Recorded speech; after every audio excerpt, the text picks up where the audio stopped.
రేపు వచ్చేటువంటి మే 10వ తేదీన అక్షయ తృతీయ. అక్షయ తృతీయ రోజుని లక్ష్మీనరసింహస్వామి వారికి చందనోత్సవం అని చెప్పి సింహాచలంలో స్వామివారికి విశేషంగా చేస్తూ ఉంటారు. అసలు సింహాచలంలో ఉన్నటువంటి స్వామి నరసింహస్వామి లేక వరాహ నారసింహ మనుష్య రూపాల్లో వెలిసి ఉన్నాడా అనేటువంటి సందేహం. మలుగా నారసింహ అవతారం అంటే లక్ష్మీనరసింహస్వామిగా నరుడుగా సింహంగా ఉంటాడు.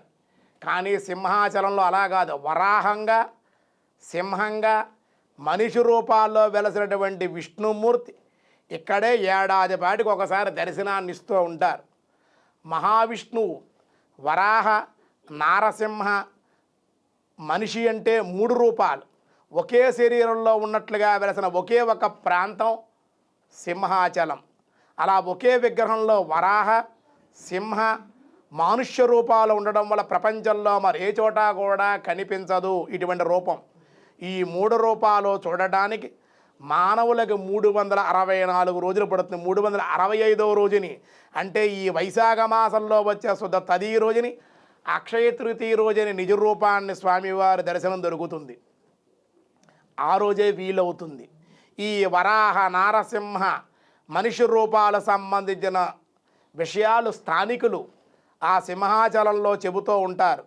విశిష్టాద్వైత ఆద్యుడైనటువంటి రామానుజాచార్యుల వారు శైవ ఆగమ పద్ధతిని వైష్ణవ సాంప్రదాయంలోకి ప్రస్తుతం గర్భగుడిలో ఉండే విగ్రహాన్ని మార్చారని వాళ్ళ ద్వారా తెలుస్తోంది. ఇక ఈ ఆలయం ప్రధాన ద్వారం పడమర వైపు ఉండడం ఒక విశేషం. స్థల పురాణం ప్రకారంగా పూర్వకాలం ప్రహ్లాదుడు ఇక్కడ మొట్టమొదటిసారిగా వరాహ నారసింహస్వామిని విగ్రహాన్ని ఆరాధించాడని తెలియబడుతోంది. వరాహము నరుడు మరియు సింహము ఈ 3 రూపాలు కలిసిన ఈ నారసింహుని అవతార నిజస్వరూపము త్రిభంగిమ ముద్రలో ఉంటుంది. త్రిభంగిమ ముద్రలో ఆసనంలో ఉంటారు ఈయన. వరాహము తల, సింహము తోక కలిగి మనిషి శరీరంతో ఉంటారన్నమాట ఈయన.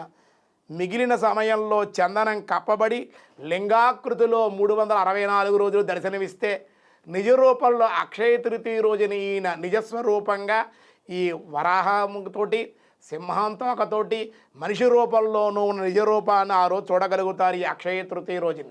సింహాచలంలో చరిత్ర ఆధారాలను బట్టి సహా మనకి 11వ శతాబ్దం వరకు కూడా కనిపిస్తుండే. కానీ భారత ఇతిహాసాల ప్రకారంగా ఇది ఇంకా పురాతనమైనటువంటి క్షేత్రంగా మనకి తెలియబడుతూ ఉంది. సింహాచలము అంటే పర్వతమే సింహ రూపంలో ఉన్నటువంటిది అని అర్థము.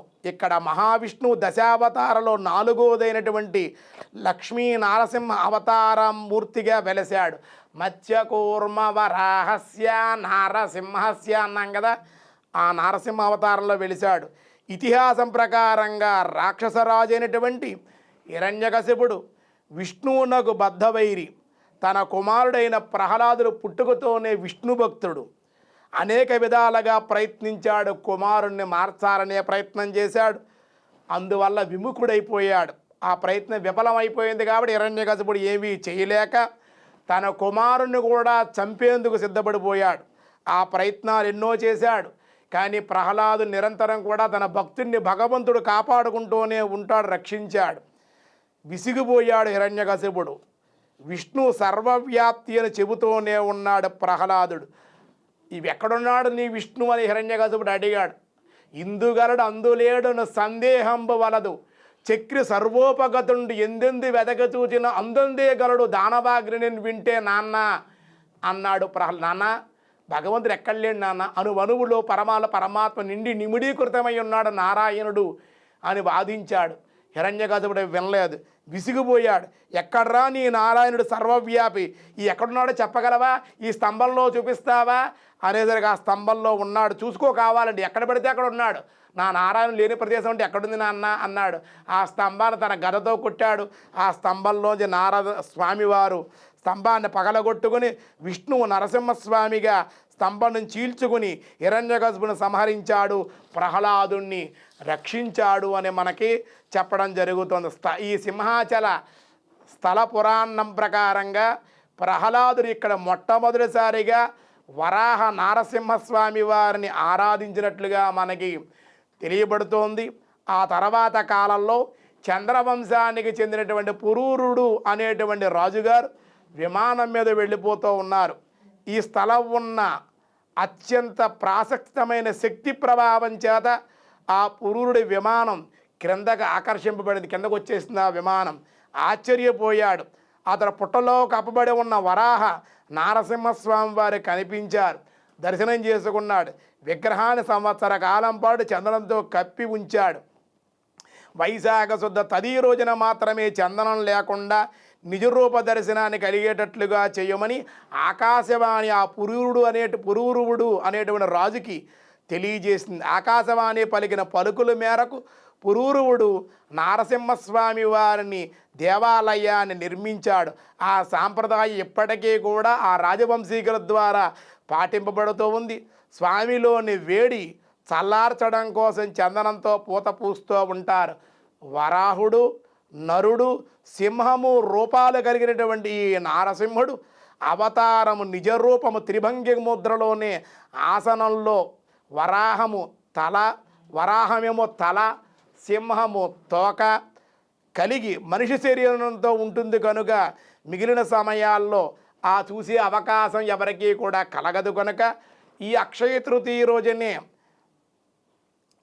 ఆ దర్శనం నిజరూప దర్శనం జరుగుతుంది. తర్వాత కప్పబడి ఉన్నటువంటి చందనం చేత కప్పబడి ఉన్నటువంటి లింగాకృతిలోనే స్వామివారి యొక్క నిజరూపం సంవత్సరానికి ఒక్కసారే ఉంటుంది. అది కూడా వైశాఖ శుద్ధ తదియ నాడు అక్షయ తృతీయ రోజునే పగటిపూటే నిజరూప దర్శనం జరుగుతుంది. చందనోత్సవం అంటారు. దాంతోపాటే స్వామివారికి విశేషంగా బ్రహ్మోత్సవాలు జరుగుతాయి. ఇక్కడ తదియ నాటి రాత్రి చందనం సమర్పణ జరుగుతుంది. ఈరోజు పగల స్వామివారికి నిజరూపం దృష్టి పడడం వల్ల అక్కడ మహిమ ఏమిటంటే ఆ సింహాచల ప్రాంతం అంతా కూడా వేడెక్కిపోతుంది. వేడి ఎండలతోటి, సెగలతోటి, బగబగలతోటి చాలా వేడిగా ఉంటుంది ఆ ప్రాంతం అంతా. ఎందుకు?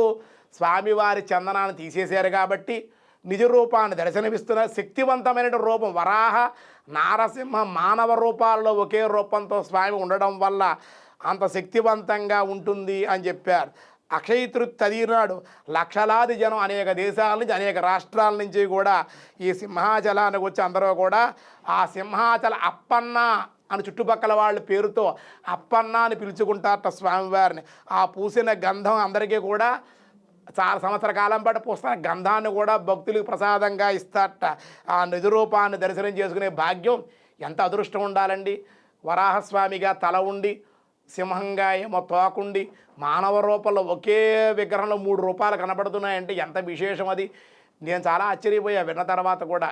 కాబట్టి వరాహ నారసింహ మానవ రూపంలో ఉన్నాడు స్వామి.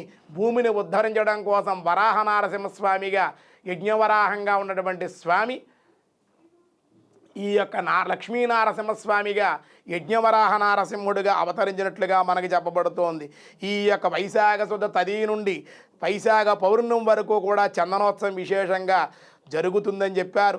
అక్షయ తృతీయ రోజున వైశాఖ శుద్ధ తది రోజున కృతయుగం ప్రారంభమైంది అనే మన పురాణాలన్నీ కూడా చెబుతూ ఉన్నాయి. ధర్మం 4 పాదాల మీద నడిచే కాలం అది. ఆ యుగంలో పొలాలన్నీ కూడా దున్నుకోవడానికి పంటలు పండేవట. నేల అంటే 1 అడుగు లోతు భూమిని అలా చేత్తో తీస్తే చాలు, 1 అడుగు లోతు తవ్వితే చాలు నీళ్లు పైకి వచ్చాయి. అంటే జలం అలా భూమిని అలా ఉండేది. ఇవి అట్లాగా ఎక్కడ పడితే అక్కడ బోరింగ్లు చేసి బోర్లు కొట్టేయడం, గొట్టాల భూమిలో దింపేయడం, అలా చేస్తే జలం ఎక్కడ ఉంటుంది చెప్పండి. కాలుష్యం చేసేయడం, ప్లాస్టిక్, పేపర్లు, గ్లాసులు ఇలా పొల్యూషన్ చేయడం వల్ల, పాపం ఎక్కువగా చేయడం వల్ల జలం బాగా దూరంగా వెళ్ళిపోయింది, భూగర్భంలోకి వెళ్ళిపోయింది. జలం అందుకే అందట్లేదు. పూర్వకాలం ఇక్కడ చరిత్ర ప్రకారంగా 1 అడుగు లోతు తవ్వితే నీళ్ళు వచ్చేవిట. ఆ సింహాచల క్షేత్రంలో కానీ భూమి మీద అలా ఉండేది ఆ యుగాలలో. కాబట్టి ఆ విధంగా ఉండేవారు. ప్రతి ఒక్కరూ కూడా పేదవాడు సైతం కూడా ఆనందించేవాడు. కుచేరుడు బాల్యశ్రేత శ్రీకృష్ణుడి కటాక్షం ఈ అక్షయ తృతీయ రోజునే కలగడం వల్ల అక్షయ తృతీయ రోజునే భగవంతుడు కృష్ణుడు కుచేరుడికి సంపదలు ఇచ్చాడు. సంపదలు కలుగుతాయి ఈరోజు, అంత శక్తివంతమైన రోజు అన్నమాట. అంతేకాదు క్షీరసాగర మదన సమయంలో కూడా లక్ష్మీదేవి శ్రీ మహావిష్ణువును వరించినటువంటి రోజు కూడా లక్ష్మీనారాయణ వివాహం జరిగింది కూడా ఈ అక్షయ తృతీయ రోజునే. నారసింహస్వామి ప్రహ్లాదుని అనుగ్రహించినటువంటి రోజు కూడా ఈ అక్షయ తృతీయ అన్నారు. కాబట్టి రాహుకాలాలతోటి ముహూర్తాలతో సంబంధం లేకుండా ప్రతి నిమిషము సుముహూర్తమే ఈరోజు అన్నారు. కాబట్టి ఏ కార్యక్రమం చేపట్టిన శుభప్రదమే అక్షయ తృతీయ రోజున. అందుకే జ్ఞానం కలగడం కోసం అక్షరాభ్యాసాలు అలాగే నామకరణాలు అక్షయ తృతీయ రోజున కూడా చేపడతారు. కాబట్టి అక్షయ తృతీయ అంటే దాన ధర్మాలు విశేషంగా చేసుకుంటే లక్ష్మీదేవిని నరసింహస్వామిని అంటే లక్ష్మీనారాయణ ఆరాధన చేస్తే ఏ స్వల్పంగా దాన ధర్మాలు చేసుకున్నా ఏ స్వల్పంగా మంచి పనులు చేసినా అక్షయమైన ఫలితాన్ని ఇచ్చేటువంటిదే అక్షయ తృతీయ. ఈ అక్షయ తృతీయ రోజు ఏ చిన్న పాపం చేసినప్పటికీ కూడా అక్షయమైన పాపాన్ని కూడా కలిగిస్తుంది. కాబట్టి తస్మాత్ జాగ్రత్త. క్షేత్రాలకు వెళ్ళేటప్పుడు కానీ ఇంట్లో కానీ ఎటువంటి పాపాలు చేయకుండా ఈ ఒక్కరోజైనా సరే ధర్మంగా ఉండడం, పాపాలు చేయకుండా మంచి పనులు చేస్తూ దాన ధర్మాలు చేస్తూ ఎదుటివాడికి ఏ వస్తువు ఉపయోగకరంగా ఉంటుంది అని పేదలకు చక్కగా దాన ధర్మాలు చేసిన లక్ష్మీదేవిని నారాయణమూర్తిని ఆ నారసింహుడిని ఆరాధిస్తే విశేషమైన అక్షయమైన ఫలితం కలిగేటువంటి రోజు ఏదన్నా ఉందంటే ఈ అక్షయ తృతీయ అని మీ అందరికీ కూడా తెలియజేస్తూ వరాహ నారసింహ మానవ రూపంలో ఉన్నటువంటి ఆ సింహాచల లక్ష్మీ వరాహ నారసింహస్వామి వారిని అందరూ కూడా దర్శించి తరించాలని చెప్పి తెలియజేస్తూ ఉన్నాం. భక్తివన్ తరపున భారతీయులకి ప్రవాస భారతీయులకి కూడా అక్షయ తృతీయ శుభాకాంక్షలు, శుభ ఆశీస్సులు.